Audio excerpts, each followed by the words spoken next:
ప్రభువైన యేసుక్రీస్తు నామములో మీ అందరికీ వందనములు. నేటి ధ్యాన వాక్యము 73వ కీర్తన 25వ చరణం. ఆకాశమందు నీవు తప్ప నాకెవరున్నారు, నీవు నాకుండగా లోకములోనిది ఏదీ నాకు అక్కర్లేదు. జీవితంలో కొన్ని సందర్భాల్లో మనం ఎదుర్కొనేటటువంటి పరిస్థితులు, మనకు ఎదురయ్యేటటువంటి సమస్యలు, వీటన్నిటినీ కూడా మనము మన మానవ నేత్రాలతో చూసినప్పుడు, మన మానవ మెదడుతో ఆలోచన చేసినప్పుడు అవి మనకు చాలా కష్టంగా ఉంటాయి.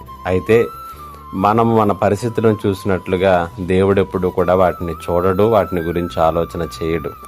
73వ కీర్తన 25వ చరణంలో ఆసాపు అంటున్నటువంటి మాట, ఆకాశమందు నీవు తప్ప నాకెవరున్నారు అనేటువంటి మాటను తెలియచేస్తున్నాడు.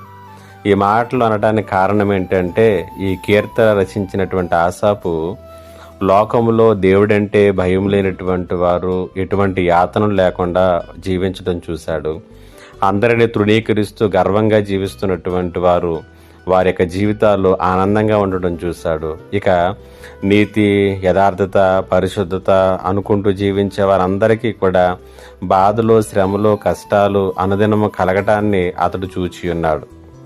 వీటన్నిటిని గురించి ఆసాపు ఆలోచన చేసినప్పుడు అసలు దేవుడు ఏం చేస్తున్నాడు, భక్తిగా ఉండటం అవసరమా, పరిశుద్ధతను కోరుకోవటం నాకు అవసరమా అనేటువంటి విధానంలో ఆలోచన చేయటం మొదలుపెట్టాడు. అయితే దేవుని కోణంలో నుంచి వాటన్నిటినీ కూడా చూడాలి. అసలు దేవుడు వీటిని గురించి ఎలా ఆలోచన చేస్తున్నాడు అనేటువంటి విధంగా ఆసాపు ఆలోచన చేసినప్పుడు చివరికి వారందరి జీవితములలో దేవుని యొక్క జోక్యం, దేవుని యొక్క తీర్పులు, దేవుని యొక్క ఉగ్రత ఎలా ఉంటున్నాయో గ్రహించినటువంటి ఆసాపు చివరిగా అన్నటువంటి మాట, నీవు నాకు ఈ లోకంలో ఉండగా లోకంలోనిది ఏది కూడా నాకు అవసరం లేదు అనేటువంటి తీర్మానానికి వచ్చారు.